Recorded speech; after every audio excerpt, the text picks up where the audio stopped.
Você tem muito medo de alguma coisa? Tem reações que outra pessoa do seu lado não tem? Se sim, você talvez tenha algum tipo de fobia. Veja a história de um estudante com um caso grave e como se comportar diante de uma dessas situações. Sentado no sofá, sereno, Bruno conta que não é tão sereno assim quando se trata de um assunto muito específico. Eu sempre que ia em circo, é porque é normal os pais levarem, o colégio, eu tinha aquela alegria com todo o espetáculo, mas assim que eu via palhaço me dava um certo desconforto, uma questão de ansiedade, às vezes eu não conseguia ficar no local, e isso só foi se agravando com o tempo. Contrataram um palhaço e ninguém sabia e eu não tinha visto. Eu estava de costas conversando com um dos meus amigos e o palhaço, na interação, me puxou pelo braço para que eu fosse participar das brincadeiras junto com os demais. E eu simplesmente não consegui me controlar e comecei a agredir ele fisicamente, até que os seguranças separaram. Por mais que seja um medo atípico, fobias como essa já são tratadas como psicopatologia. Bruno sofre de coulrofobia. É um medo exagerado e é um medo que não guarda relação com uma situação de perigo real. O caso de Carol não é diferente. Uma situação que não apresentava risco a ninguém a assustou muito e deixou todos preocupados. Eu tenho medo de sapo já tem há muito tempo e a maioria das pessoas não entendem, porque teoricamente é um bicho que é inofensivo, né? Teve uma vez que eu estava andando na rua e um pulou no meu pé, eu comecei a correr desesperadamente, chorando, liguei para minha mãe, cheguei em casa e quando eu contei que era por isso que eu estava chorando, que eu estava desesperada, todo mundo brigou comigo.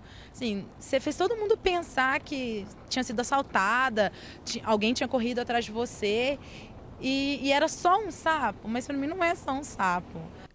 Como uma forma de evitar o contato com aquela situação que desperta nela um intenso desconforto, um sofrimento interno, que pode ser acompanhado ou não de sintomas físicos, ela começa a adotar um comportamento de esquiva ou de limitar a circulação dela. Aí a gente já consideraria que aí há uma alteração importante do funcionamento da pessoa, há um sofrimento instalado, a gente já chamaria esse comportamento de uma fobia, né?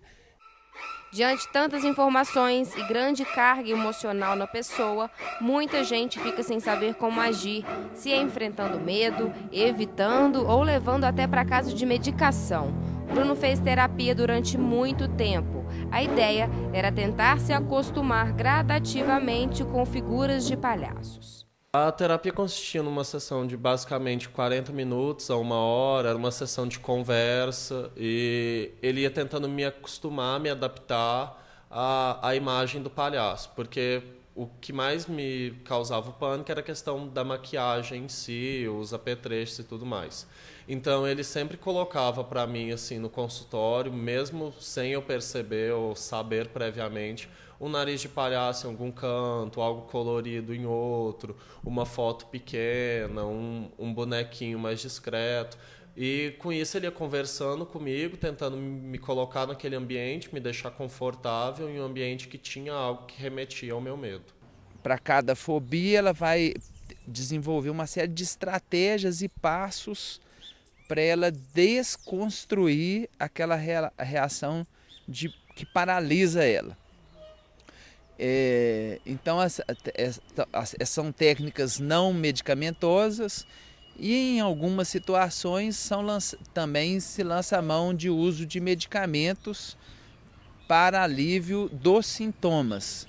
E como um caso tão grave como o de Bruno, resolvemos ir para outro lado da história. Quem está em Mariana já viu Xisto se apresentar em vários momentos com o circo volante e confessa que já esteve diante de uma situação parecida. Foi preciso jogo de cintura. A situação que mais me marcou não foi nem quando eu estava caracterizado de palhaço, foi quando eu estava divulgando o encontro de palhaço, eu afixei um cartaz do encontro de palhaços e aí estava ouvindo um menino e uma menina, adolescentes, no ICHS, adolescentes, jovens, estudantes de CHS.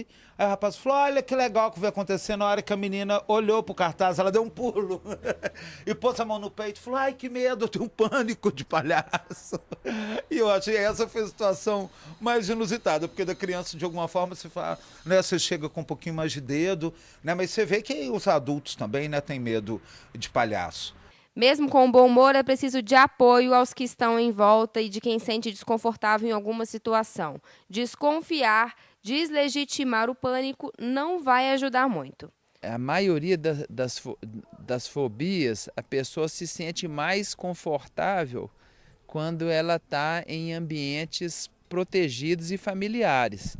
95% das pessoas que têm um quadro de medo muito intenso relatam para a gente que esses medos eles ficam muito minimizados quando elas estão em ambientes familiares ou em que elas têm mais controle sobre o que vai acontecer. Todos os meus amigos, todo mundo sabe como é, sabe, por exemplo, que se eu tenho uma crise muito forte, os telefones para quem eles têm que ligar, todos têm essa informação já. Então, Xisto, não fique triste, não é nada pessoal. Pode continuar com o seu trabalho, que o Bruno já sabe o que vai fazer. Para evitar também essas situações, porque é um desconforto para mim, para quem está comigo, para o palhaço que está ali só exercendo o trabalho dele como qualquer outro profissional.